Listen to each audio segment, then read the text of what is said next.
As we commence this very important ceremony, we remind all staff and students to turn their mobile phones off. I would like to acknowledge that we are meeting on Jarrah country. I wish the members and elders of the Dja Dja Wurrung people and their forebears have been custodians for many centuries and have performed age-old ceremonies of celebration, initiation and renewal. I acknowledge their living culture and their unique role in the life of this region. Distinguished guests, visitors, staff and students, we are assembled here today to remember our past students and staff who gave their lives in the fight for freedom and for peace. They gave so much for the sake of our future. We honour them today in the tradition of the Anzacs. We would like to welcome you to our annual Anzac ceremony at Bendigo Senior Secondary College.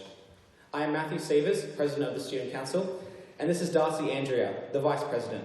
Together with Ashley Eden, Adelaide Anand, Callie Farn, I said that wrong, sorry, Callie, and Janae Smith, we will be your hosts for the 2016 Anzac ceremony. A special welcome to our guest speakers for today, Brigadier Stephen Lee. We'd also like to welcome the President of the Bendigo RSL, Mr. Cliff Richards, and all current serving and ex-service personnel here today. We also welcome and acknowledge the Council members from the greater city of Bendigo, Bendigo Senior Secondary College Council, and the members of Old Gold. Apologies have been received from the Bendigo City Council Mayor, Mr. Rod Fife, Regional Director Jeanette Nagorka, and President of our College Council, Mr. Jim Danek. Today is one of the most important days in our college calendar. It gives us the opportunity to join together as a college community to thank and remember all servicemen and women who have served this great country and have given us the freedom and lifestyle we have all become accustomed to. War brings with it stories of courage, bravery and mateship. However, we hear too often of the bloodshed, the horror, the suffering and pain of victims of war, whether they are soldiers or innocent civilians. One thing we can be sure of though, even though it is difficult to make sense of it all, is the enduring spirit of the Anzacs. Today we remember our servicemen and women, not only of the past, but those who continue to serve our country and sacrifice their lives. We now invite all guests, staff and students to stand for our national anthem. This will be led by Bendigo Senior Secondary College Choir and accompanied by Emily Bibby.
Can you please be seated?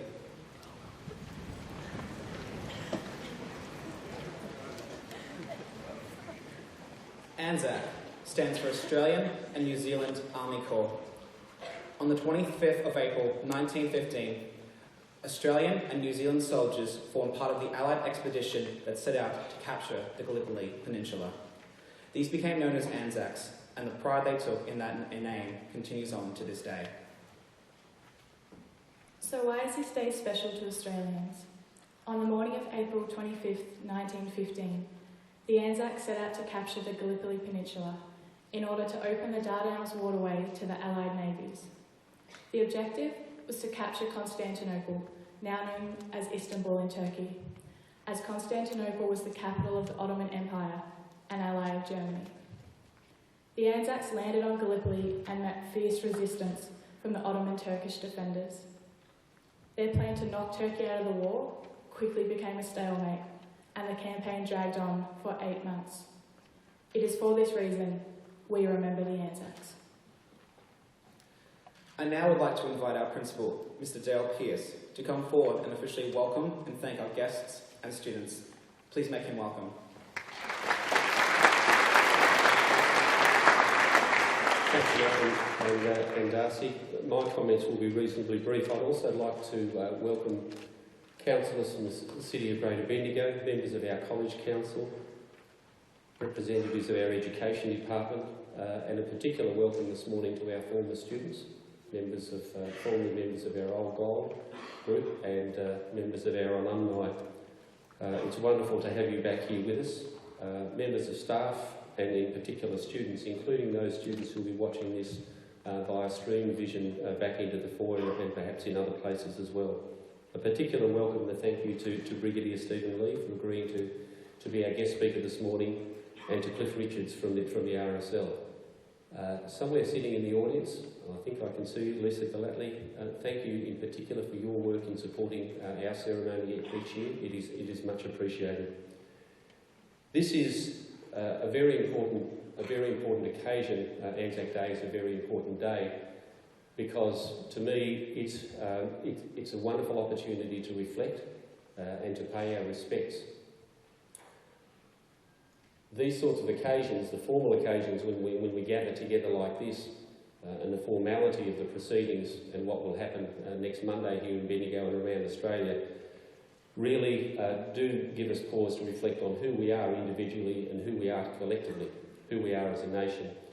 And I think it's only by stopping to think about what came before us that we can truly understand who we are as a nation.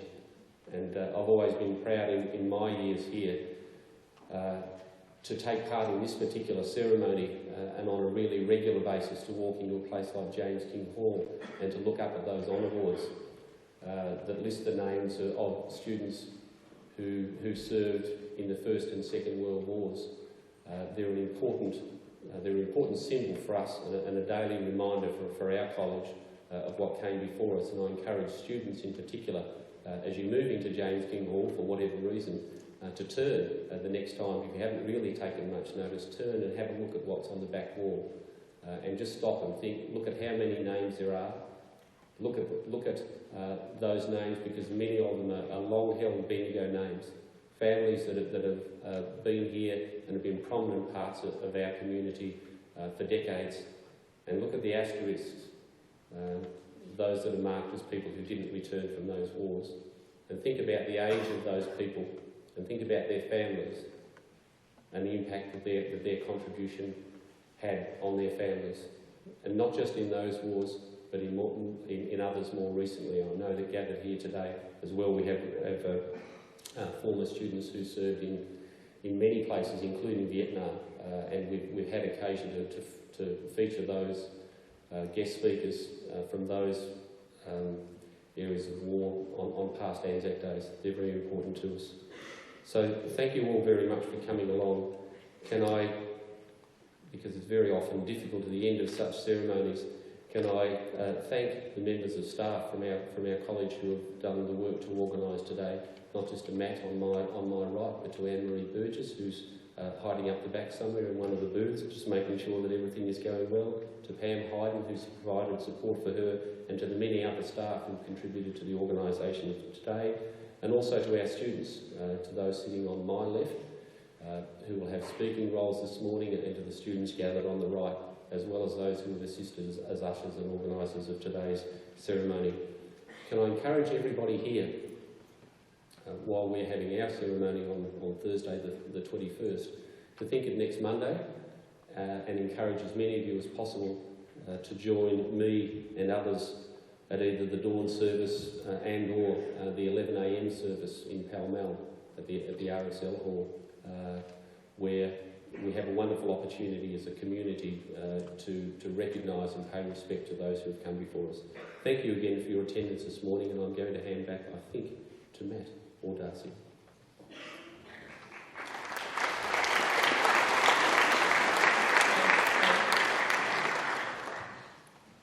Dale. We now have the Bendigo Senior Secondary College Choir, which will perform Beach Burial. This song is based on a poem by Kenneth Slezzer. The music has been written by Matt Pankhurst and will be performed by the 2016 music students. Please refer to the lyrics in your booklet.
Thank you to Matt Pankhurst and the College Choir. I am now honoured to introduce the President of the Bendigo Returned Soldiers League, Mr. Cliff Richards, who will be sharing an insight into the Returned Soldiers League and the significance of the Vietnam War in 1966, 50 years ago.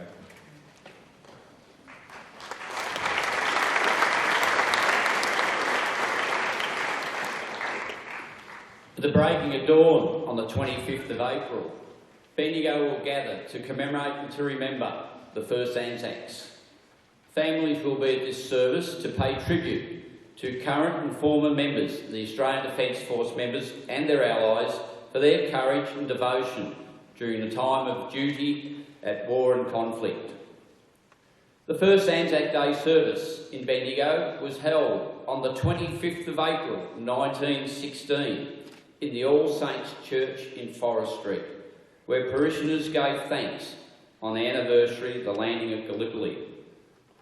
This Anzac Day dawn service in Bendigo will commemorate a century of remembrance. I have 4 specific aims to achieve on this Anzac Day. My first aim is to continue to commemorate the Anzac centenary of 1914-1918 and to continue to establish the connections of the past. My second aim is to ensure that on this Anzac Day, our older veterans, in particular the World War II veterans, are not forgotten and that every effort is made to ensure that they are given the opportunity to take part in Anzac Day remembrance services. My third goal is to commemorate Vietnam 50 years on, and in particular to remember the Battle of Long Tan, where 18 young soldiers lost their lives. My fourth goal, and most importantly, is to appreciate the commitment given by our current Younger Defence Force members as they too enter themselves into the journals of Australian history. From the shores of Gallipoli to the mud and blood of the Western Front, the fighting in the jungles of Vietnam, to the mountains and valleys of Afghanistan, the nature of war has changed from the theory that the greater numbers on the battlefield would win battles to the unknown war of terrorism on the home front. The manner and the way wars are being fought has changed, but the freedoms we currently enjoy are no different to the freedoms our forefathers so gallantly fought for. Australian Defence Force members and their families continue to uphold the traditions of the Anzac spirit by ensuring the deeds of their loved ones who are serving or who have served continue to embrace the ideals of mateship, courage and the compassion that was shown on the shores of Gallipoli. World War II veterans are in the age bracket of their mid-90s and they're now saying quite clearly that they are happy to sit this Anzac Day out. There is a traditional saying that they shall grow not old, and we grow old and age shall not weary them. I think the years have changed this. It's extremely important for me to ensure our World War II veterans are given the remembrance focus they deserve on our Anzac Day, and it's important for each and every one of us to reassure ourselves that along with our World War I veterans, our World War II veterans will not be forgotten. A challenging statement 50 years on from 1916 viewed the Vietnam War was a war that changed the world. There was, however, a similar statement made at the conclusion of the Great War of 1918, and this powerful statement echoed that the 1914-18 war was the war to end all wars. 1996 was the year that Australia sent a task force to South Vietnam. The soldiers in this task force travelled in a similar manner as did their World War I forefathers. The feeling of adventure and dreams of worldly travel excited our young soldiers, and the thought of going into battle was very real. A large majority of the task force sailed in a convoy of ships, like their forefathers who sailed to Gallipoli, for they too were venturing into the unknown to a place called Vietnam. Australia was at war again. National servicemen were conscripted to serve in the Vietnam War, and again families were about to be separated. 1996 was a year where, in the gloom of the day and the torrential rain, 108 Australian soldiers were fighting in a rubber plantation in South Vietnam against an estimated 2,500 Viet Cong. Although an Australian victory was the outcome, 18 young men gave a supreme sacrifice in the Battle of Long Tan. Anzac Day 2016 in Bendigo will honour the memory of the 521 Australians, and in particular the 6 Bendigo boys who gave the supreme sacrifice during the time of the Vietnam War, by giving Vietnam veterans the honour of leading Bendigo Anzac Day Parade. Anzac today gives me the opportunity to join with the community to remember, to pause and reflect upon the 102,000 Australians who gave the supreme sacrifice on land, sea and air to ensure the ideals of freedom is assured in a world of peace. Anzac Day, is rightly understood, is no glorification of war, but Anzac Day should strengthen us in resolve to live for the ideals and value the ideals of courage, sacrifice and mateship that arguably has been a great force in shaping this nation.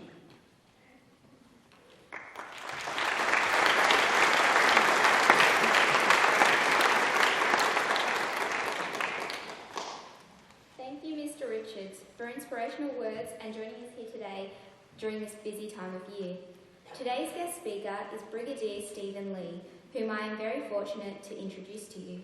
Brigadier Lee entered the Royal Military College in January 1983, graduating in December, and in 1986 he joined the Royal Australian Corps of Signals.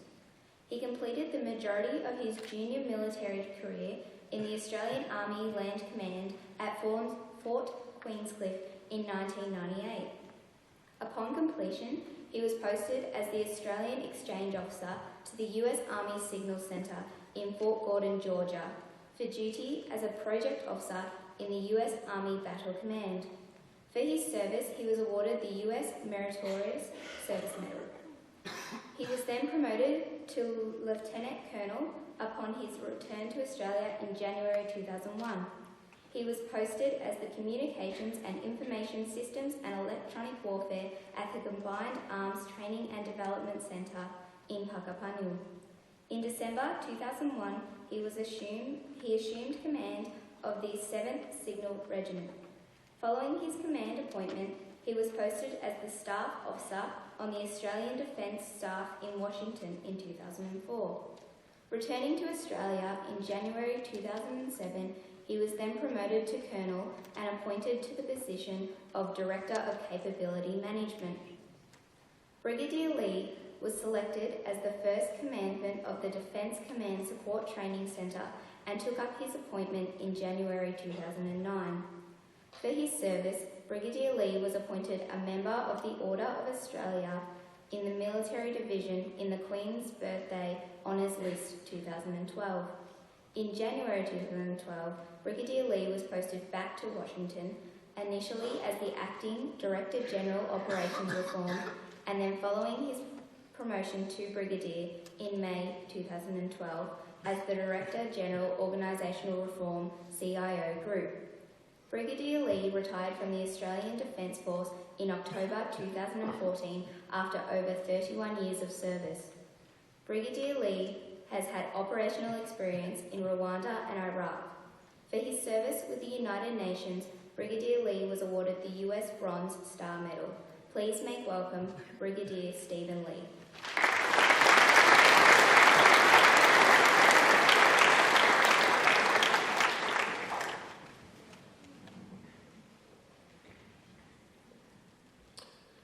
Distinguished guests, visitors, my fellow veterans in particular, the principal and staff of the Bendigo Senior Secondary College, and most importantly, the students of Bendigo Senior Secondary College, it's a great pleasure for me to be with you here today and to deliver this short speech, but I hope will give you some indication and understanding of what Anzac means to me and to my family.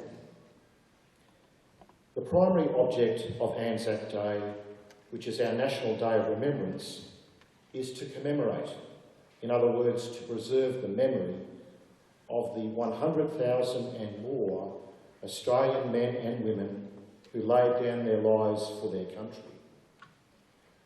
It is also an occasion when we express our gratitude to members of our Defence Forces who stand ready to put their lives on the line in order to preserve our liberty, in keeping with the RSL motto, "The price of liberty is eternal vigilance." Today, I want to talk to you about my family's Anzac experience and how I experienced that legacy as the first career soldier in my family.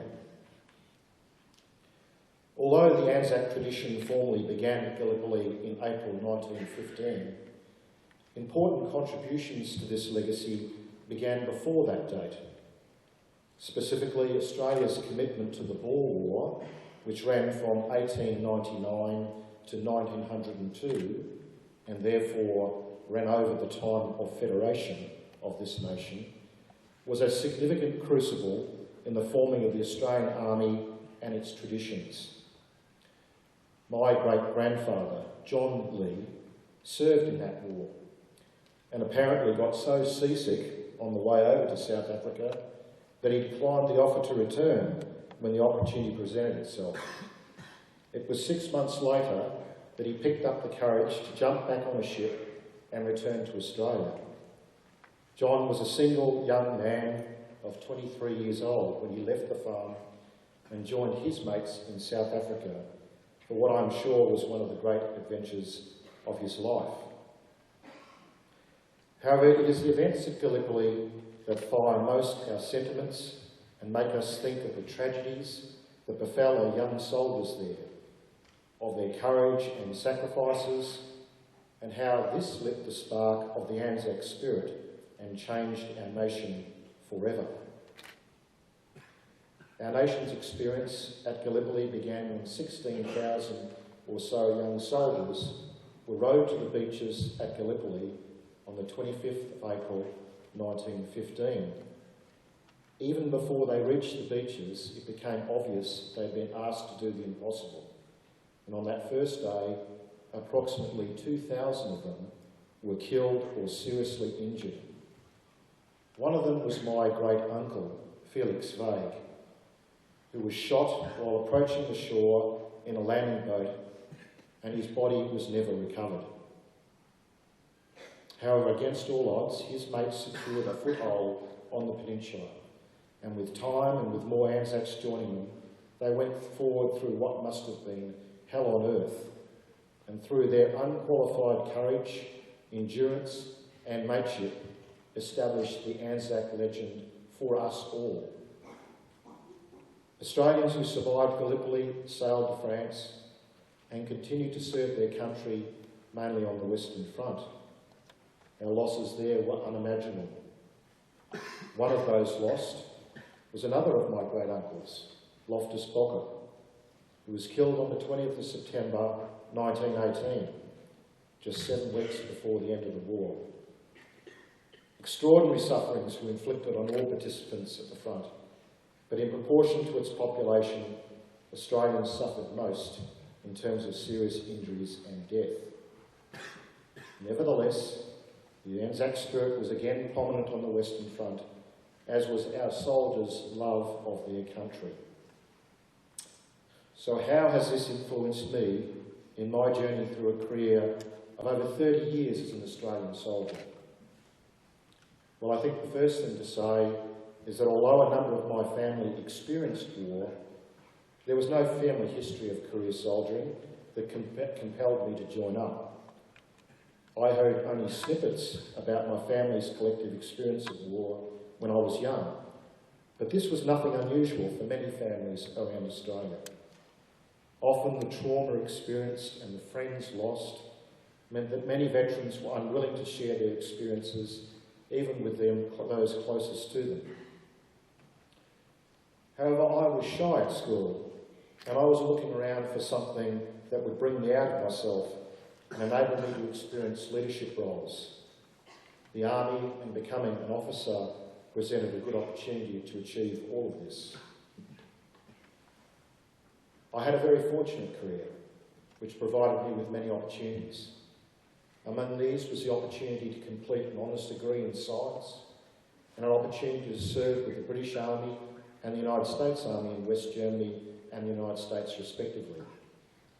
And most importantly, the opportunity to lead Australian soldiers at all rank levels from lieutenant to colonel.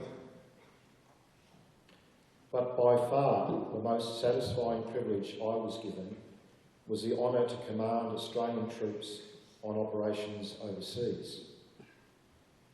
In 1994, I was serving in Townsville when the genocide in Rwanda broke out. And the UN, after some hesitation, agreed to send troops back into the country to put a stop to the killing. Australia agreed to provide a medical force that would primarily support the UN forces in Rwanda, but could, if resources allowed, also support the local Rwandan people. I was selected to lead the communications team that would provide all of the radio, satellite, information technology and telephone support for the Australian contingent. I was assigned a group of 12 soldiers from various parts of the Army and given the job of forming them into a functioning team that would be able to provide the best possible support to our medical teams and security forces. The feelings I experienced before departing for Rwanda were, I suspect, very similar to those of Anzacs throughout the last century. Anxiousness about the unknown, but also a sense of excitement that I was to be given the opportunity to demonstrate the value of my training. Apprehension for my family and their concerns, mixed with the pride of representing my nation and my unit. And finally, the mateship that comes about when you train and work along some of Australia's finest. Over the course of the lead up to the mission and over the time we were together in Rwanda, we formed a very strong bond. I'm sure not that different from the bond my forebears John, Felix and Loftus formed with their mates. The shared experience of conflict, although terrible in many ways, brings soldiers together in ways that are hard to describe. The horrors seen are often best handled through talking with those who have seen them as well. Although I had not known many of these soldiers before we came together in August 1994, I only see them a couple of times a year since, we remain mates together in the true Anzac spirit, and that bond will remain unbroken until the day we die. I was proud to see the same qualities of the original Anzacs in my team during our time in Rwanda. The qualities of determination, resourcefulness, mateship and good humour. I will be eternally grateful to have served with each one of them. Our society today is culturally different from the one that gave birth to the Anzac legend. Nevertheless, the Anzac story continues to unite us through our own memories and reflections on the sacrifices of our men and women. Thus, Australians across the nation and beyond, and of all ages and from various cultural backgrounds, stand together to remember, honour and thank in our own way those who fell in the service of Australia. And today we also focus on the positive aspects of the Anzac spirit and recognise that it reflects something greater than ourselves and embodies values that hold out a sense of meaning and purpose of life. As I've outlined with my own experiences, these are as strong as ever. Just as a person is the poorer for not acknowledging those who helped him or her to achieve their goal, so our nation is the poorer if it does not remember those who sacrificed their lives for it or heeded the lessons to be learned from such sacrifices. I am confident that this is not the case with our nation, and that the flame of remembrance will keep burning, lest we forget.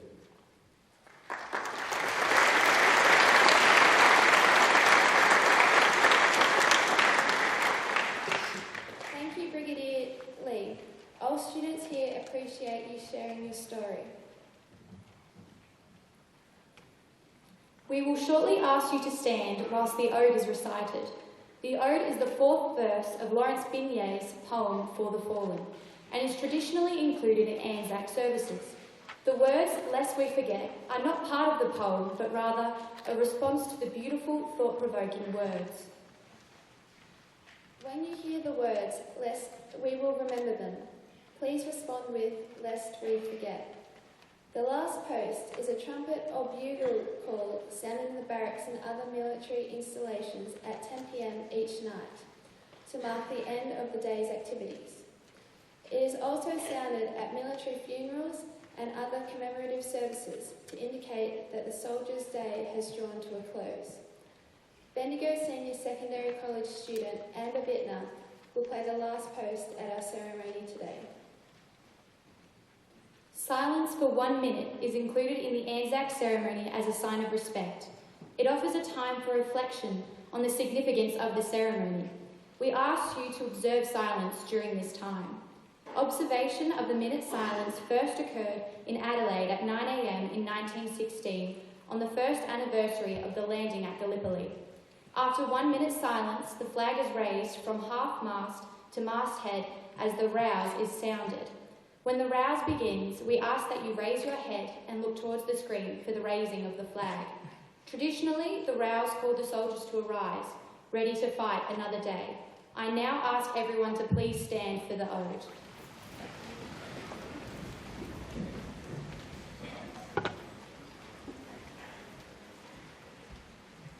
They shall grow not old, as we that are left grow old. Age shall not weary them, nor the years condemn. At the going down of the sun, and in the morning, we will remember them, lest we forget.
Thank you. Please be seated.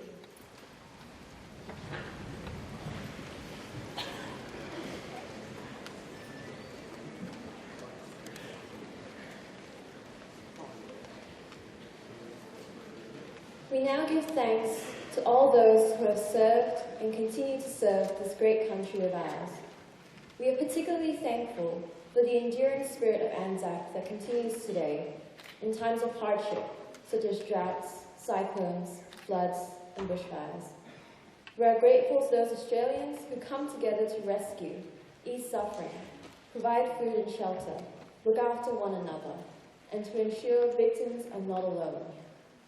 Today, as we stand safe and free, clothed with the privileges and rights of free citizens, we give thanks and remember the Anzacs who gave so much. We also remember those students and staff who once attended Bendigo High School and who sacrificed their lives for our freedom. We give thanks, we honour them, and we will not forget.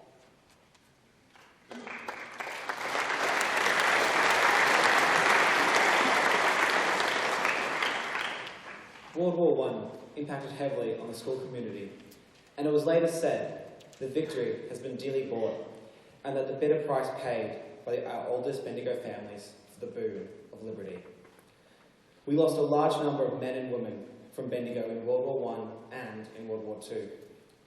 In 1942, the Men's Auxiliary dug trenches around the school ground for the protection of the students and the staff.